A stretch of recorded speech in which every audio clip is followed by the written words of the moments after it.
Hello dear, welcome करता हूँ आप सभी को यूट्यूब चैनल नर्सिंग ज्ञान में। और आप देख रहे हैं नर्सिंग ज्ञान के ऑफिशियल यूट्यूब चैनल। और आप है अगर थर्ड ईयर के स्टूडेंट तो यह वीडियो आपके लिए काफ़ी महत्वपूर्ण है। ठीक है, वैसे तो आपको एक किसी भी कंपटीशन में एग्ज़ाम में बहुत ज़्यादा इंपॉर्टेंट हो सकता है, बट आपके तीसरे ईयर जीएनएम थर्ड ईयर के लिए भी काफ़ी महत्वपूर्ण है। यहाँ पे मैं मिडवाइफरी और गायनकोलॉजी का जो है ज़बरदस्त जो है आपको 50 क्वेश्चन लेकर आया हूँ, जिसको आप समझते हैं तो आपको बहुत सारे जो है चीज़ें समझ में आएगा। ऐसा नहीं है कि मैं सीधा ऑब्जेक्टिव्स ही बताते चलूँगा, इससे रिलेटेड और सारे जो भी फैक्ट्स होगा मैं सबको जो है बताऊँगा जितना हो सकता है। ठीक है ना, तो वीडियो देखने से बहुत ज़्यादा फ़ायदा होता है। आपको प्रॉपर क्वेश्चन जो रहता है वो तो बताया ही जाता है, साथ में उससे रिलेटेड और भी जानकारी आपको बताया जाता है।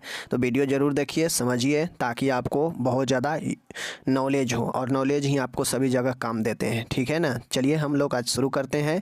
यह 50 क्वेश्चन जो कि मिडवाइफरी और गायनकोलॉजी का है। ठीक है, देखेंगे, समझेंगे, और यह जो है आपको बहुत सारे चीज़ को क्लियर करेगा। ठीक है ना, चलिए, तो सब्जेक्टिव ऑब्जेक्टिव हम लोग को सब पढ़ना है, तो सब्जेक्टिव तो हो ही रहा है, ऑब्जेक्टिव भी आज देख लीजिए। चलिए शुरू करते हैं। पहला प्रश्न है आपके सामने में, देख लीजिए। सबसे पहले प्रश्न को समझिए। देखिए, हैंगर साइन गर्भ अवस्था के डैश हफ्ते से प्राप्त किया जा सकता है। मतलब जो हैगर साइन होता है, गुडविल साइन होता है, ठीक है ना, बहुत सारे साइन होते हैं जो कि प्रेगनेंसी के पीरियड में देखने को मिलता है। तो ये सब ये जो हैंगर साइन है यह कितने सप्ताह से प्राप्त कर सकते हैं, मतलब यह जो है हैगर चिन्ह को गर्भ अवस्था के कितने सप्ताह में आप जो है महसूस कर सकते हैं। तो 6 से 8 सप्ताह में हैगर चिन्ह जो है दिखने लगता है। अब हैगर साइन में होता क्या है आप लोग कमेंट करके बताइए, सब हम बता चुके हैं। दूसरा है भ्रूण जो फीटल होता है उसके कपाल मतलब खोपड़ी का सबसे लंबा व्यास प्रस्तुति डैश में होता है। मतलब जो प्रस्तुति होता है, प्रेजेंटेशन होता है, उसमें फीटल का जो स्कल है यह सबसे लंबा व्यास प्रस्तुति में किस में होता है, तो ब्रो में होता है, ब्रो प्रेजेंटेशन में। ठीक है ना, ब्रो प्रेजेंटेशन जो होता है यह सबसे लंबा जो है भ्रूण का कपाल का प्रस्तुति होता है। ठीक है ना, याद रखिएगा। तीसरा है, कहता है भ्रूण के कपाल का सबसे बड़ा व्यास डैश होता है। मतलब देखिए, वो था सबसे लंबा भाग, ठीक है ना, और यहाँ पे है सबसे बड़ा व्यास। भ्रूण के कपाल का सबसे बड़ा व्यास होता है, कौन सा होता है, मेंटो वर्टिकल जो होता है यह सबसे बड़ा व्यास होता है भ्रूण के खोपड़ी का। चूँकि ये सब इसलिए यहाँ पे आ रहा है क्योंकि आप लोग देखते हैं कि जब बच्चे जन्म लेता है तो उसका जो प्रेजेंटेशन होता है, प्रस्तुति होता है, वह सबसे पहले जो है क्या आता है, खोपड़ी ही आता है। ठीक है ना, खोपड़ी का ओसोपिटल जो भाग होता है वही सबसे पहले दिखाई देता है प्रेजेंटेशन में, लेबर में। तो इसीलिए जो है आपको स्कल जो होता है, खोपड़ी जो है, इसको विशेष रूप से पढ़ना पड़ता है। इसी में आपको जो है सेचुअर्स भी रहते हैं। ठीक है, इसी में आपका क्या होते हैं, सेचुअर भी होते हैं, सेचुर होते हैं, सेचुर्स होते हैं। ठीक है, इसी सेचुअर में जो है आपको फॉन्टेल बना होता है, फॉन्टली होता है। ठीक है ना, जो 6 के संख्या में फॉन्टली होता है। एंटेरियर और एक पोस्टीरियर होता है। एंटेरियर आगे का एंटेरियर फॉन्टली होता है और पीछे का एंटेरियर फॉन्टली होता है। तो एक खोपड़ी को विशेष रूप से इसीलिए जाना जाता है क्योंकि सबसे पहले जब बच्चा जो है जन्म लेता है तो उसका खोपड़ी ही जो है बाहर आता है, समझ गए ना। तो इसलिए इसके व्यास, इसके लंबाई, इसके डायमीटर के बारे में जानना पड़ता है। तो वही है कि भ्रूण के कपाल का सबसे बड़ा व्यास जो होता है वह मेंटो वर्टिकल होता है। ठीक है, याद रखिएगा। चौथा है, कहता है एवर्सन डैश हफ्ते तक किया जा सकता है। मतलब गर्भपात जो होता है वह किसी को कितने समय हफ्ते तक किया जा सकता है। तो देखिए, आप लोग को पता होगा 20 सप्ताह में पहले जो कानून एक्ट आया था, MTP एक्ट, पहले जो MTP एक्ट 1971 वाला जो था, तो इसमें कहा गया कि 20 सप्ताह तक जो है किया जा सकता है। ठीक है, यानी 5 महीने तक ये हो सकता है, 5 महीने का जो है हो सकता है।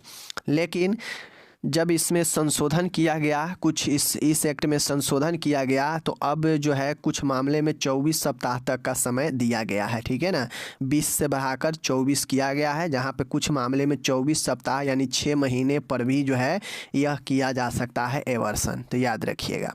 पाँचवा है, कहता है डैश हफ्ते पर गर्भवती के स्तनों से कोलोस्ट्रम निकाला जा सकता है। कोलोस्ट्रम आप लोग को पता है कि कोलोस्ट्रम जो है यह ब्रेस्ट मिल्क होता है जो सबसे पहले निकलता है 1-2 दिनों तक। वह जो है आपके यही कोलोस्ट्रम जो है मिल्क होता है, काफ़ी गाढ़ा पीला होता है। तो ये जो है आपके कितने सप्ताह में है जो है प्रेगनेंसी के निकलने लगते हैं, तो 14 से 16 सप्ताह, ठीक है ना, इस पीरियड में निकलने लगते हैं ये ब्रेस्ट से। छठा है, देख लीजिए यहाँ पे ऑक्सीपिटो फ्रंटल व्यास होता है। देखिए आप लोग को पता होगा फ्रंटल जो होता है ये ऑक्सीपिटो जो है बोन होता है, तो इसका जो व्यास होता है 11.5 सेंटीमीटर होता है। याद रखिएगा, बहुत इंपॉर्टेंट प्रश्न है, ठीक है। सातवां है, कहता है यहाँ पे कि यूट्रस की पीड़ा रहित संकुचन को डैश कहते हैं। मतलब जो यूट्रस होता है गर्भाशय, उसमें बिना किसी पीड़ा के अगर कंट्रैक्शन होता है, संकुचन होता है, तो उससे हम लोग ब्रेक्सटन हिक्स संकुचन कहते हैं। क्या कहते हैं? ब्रेक्सटन हिक्स संकुचन कहते हैं, ठीक है। इसमें होता यह है कि यूट्रस में बिना किसी पेन के जो है अचानक से संकुचन कंट्रैक्शन जो है शुरू हो जाता है। अब इसमें कंट्रैक्शन होने पर यह होता यह है कि जो अमाशय होता है ना, वहाँ पे टाइटनेस हो जाता है, ठीक है ना, महिला को तनाव होने लगता है पेट में, और ये जो है अचानक से हो जाता है, फिर नॉर्मल हो जाता है आराम उराम करने पर। तो इसमें कोई दर्द वगैरह नहीं होता है, तो इसीलिए इसे ब्रेक्स हिक्स संकुचन कहते हैं, याद रखिएगा। आगे है 8वां नंबर, कहता है अप्रशिक्षित दाई द्वारा गर्भपात कराने से डैश गर्भपात हो सकता है। मतलब अनट्रेनेड अगर मिडवाइफ के द्वारा अगर एवर्सन कराया जा रहा है तो उसमें सेप्टिक मतलब संक्रमण हो सकता है उससे गर्भपात में, ठीक है, तो याद रखिएगा। आगे है 9वां है, कम वजन के शिशु का वजन कितना ग्राम से कम होना पर कम वजन लो बर्थ वेट बेबी कहलाता है। तो 2500 ग्राम से अगर बच्चा जन्म लेने के बाद इतना से कम रहता है तो उसे लो बर्थ वेट बेबी के अंदर रखते हैं। अगर यह वजन 1580 ग्राम से भी कम हो जाता है तो very low birth weight baby कहते हैं, ठीक है। 10 है, कहता है 20वें हफ्ते में भ्रूण का वजन कितना होता है। तो साथी मेरे, जब 20वां सप्ताह हो जाता है प्रेगनेंसी का, तो उस समय जो फीटल जो भ्रूण होता है उसका वजन 300 से लेकर 400 जो है ग्राम के आसपास जो है होता है, ठीक है, याद रखिएगा। आगे है 11, अपरा का भार भ्रूण के भार का कितना होता है। अब आप लोग को पता है प्लेसेंटा जो अपरा यूट्रस के साथ में, जैसे मानिए यह यूट्रस है, ठीक है, इसमें अपरा हल्का सा लगा होता है, इसी से अम्बिलिकल निकला होता है और बच्चे से जो है क्या होता है, बच्चे के नाभि से कनेक्ट होता है अपरा। तो ये जो अपरा का भार होता है वह फीटल के भार का कितना % होता है, तो माय डियर 1% होता है, ठीक है ना, याद रखिएगा।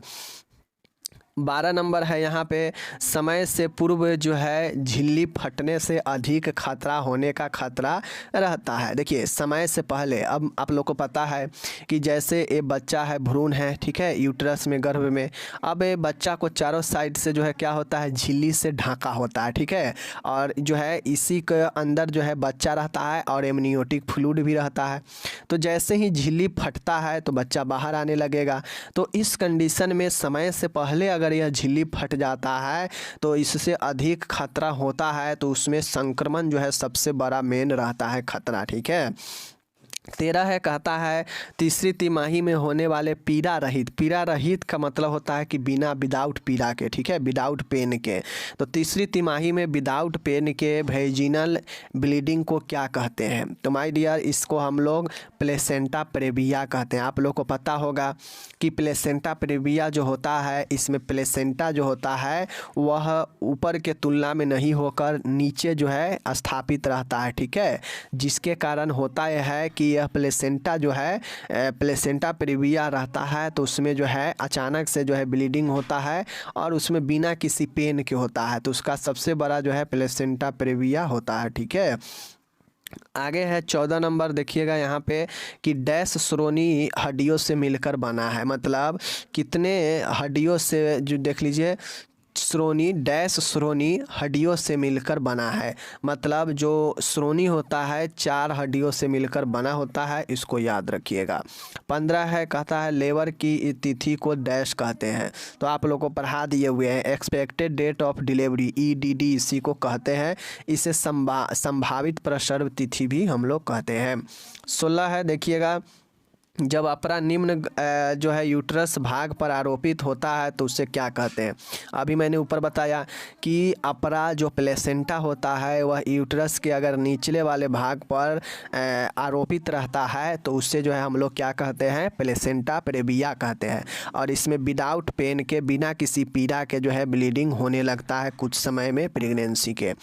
17 है, कहता है बाधित प्रसर्व में उच्च एवं निम्न गर्भाशय के बीच में रीज बनाती है, उसे क्या कहते हैं। मतलब बाधित प्रसर्व में उच्च एवं निम्न गर्भाशय के बीच में कौन सा रीज जो है, रिंग जो है बनाती है, उसे क्या कहते हैं। तो माय डियर आप लोग को पता होना चाहिए कि जब लेबर में ऑब्स्ट्रक्शन रहता है तो उच्च एवं निम्न गर्भाशय के बीच में जो है एक रिंग बनता है और उस रिंग को हम लोग रिट्रैक्शन रिंग कहते हैं। ठीक है, कौन सा रिंग, रिट्रैक्शन रिंग कहते हैं। ये सब क्वेश्चन समझने वाला क्वेश्चन, नहीं समझिएगा मस्तिष्क के ऊपर से बाउंस कर जाएगा। नवजात शिशु के मतलब न्यू बॉर्न बेबी के शरीर पर चिपचिपे सफ़ेद पदार्थ को क्या कहते हैं। आप लोग को पता होगा जब बच्चा जन्म लेता है तो उसके बॉडी पर एक जो है चिपचिपे से सफ़ेद प्रकार के पदार्थ लगा होता है। जैसे ही बच्चा बाहर आता है तो उसके शरीर पर एक चिपचिपा पदार्थ सफ़ेद कलर का होता है, उसे हम लोग वर्निक्स कैसियोसा कहते हैं। क्या कहते हैं, वर्निक्स कैसियोसा कहते हैं, याद रखिएगा। 19 है, भ्रूण की पहली गतिविधि को क्या कहते हैं।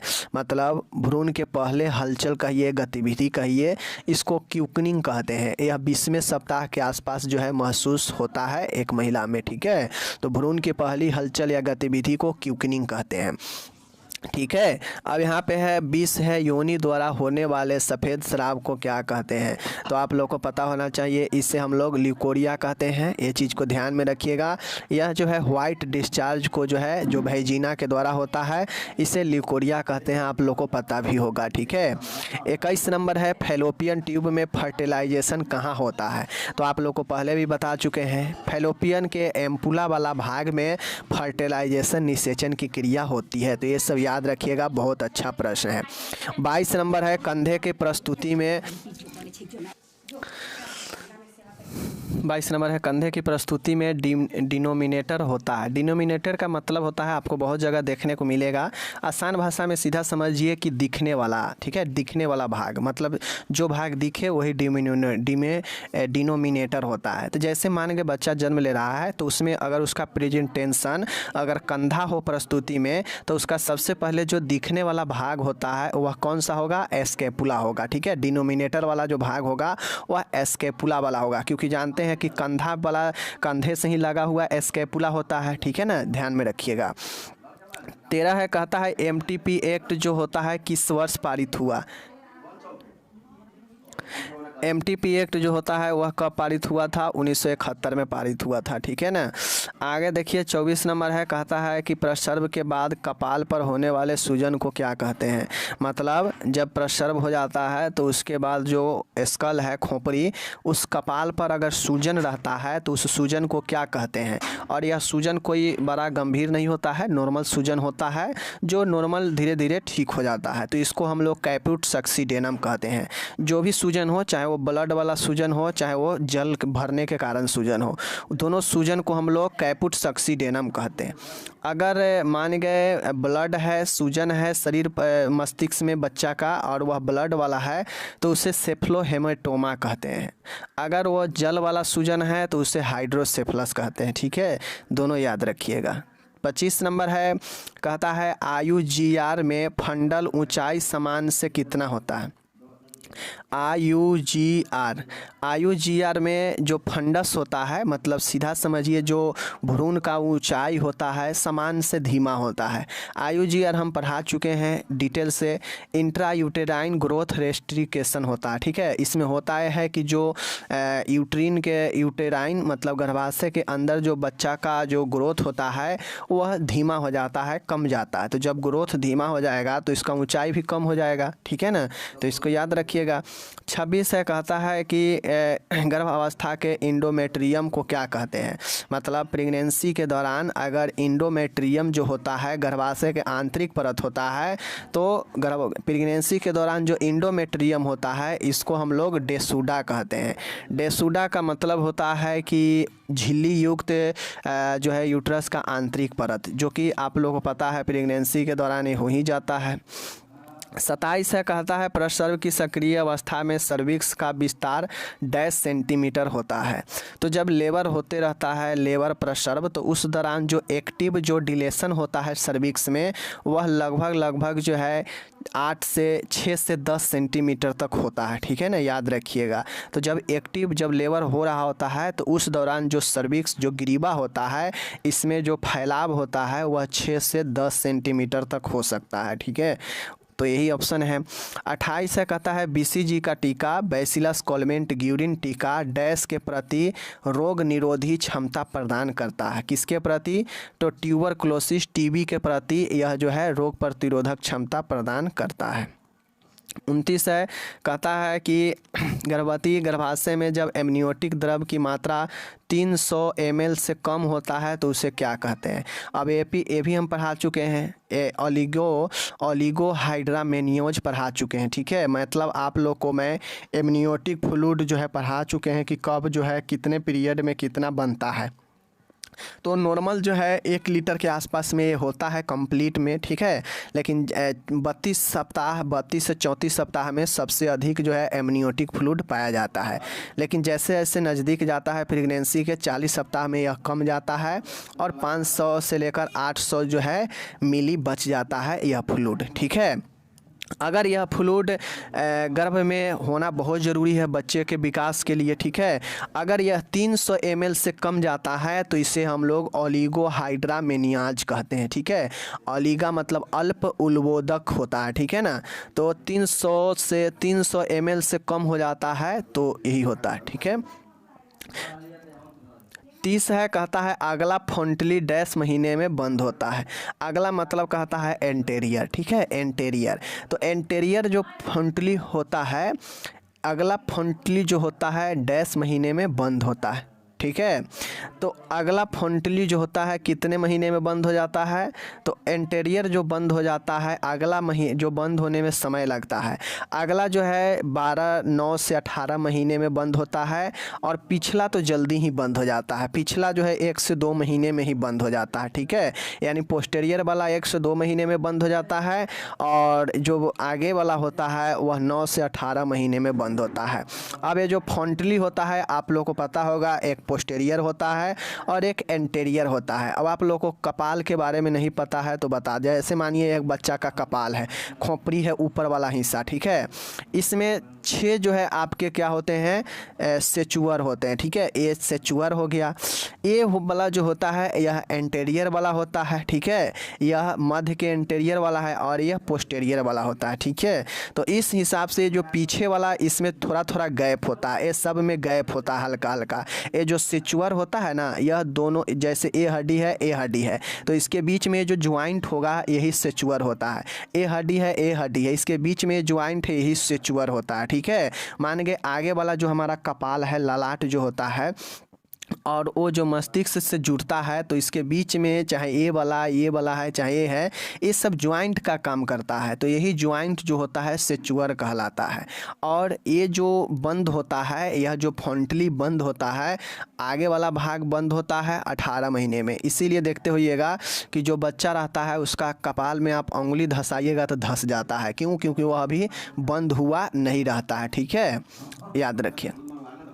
31 नंबर है, कहता है हार्मोन स्तर से दूध का स्राव कराता है। ठीक है, कौन सा हार्मोन है जो स्तन से दूध को सीक्रेट कराता है? कौन सा? ऑक्सीटोसिन। ठीक है, ऑक्सीटोसिन।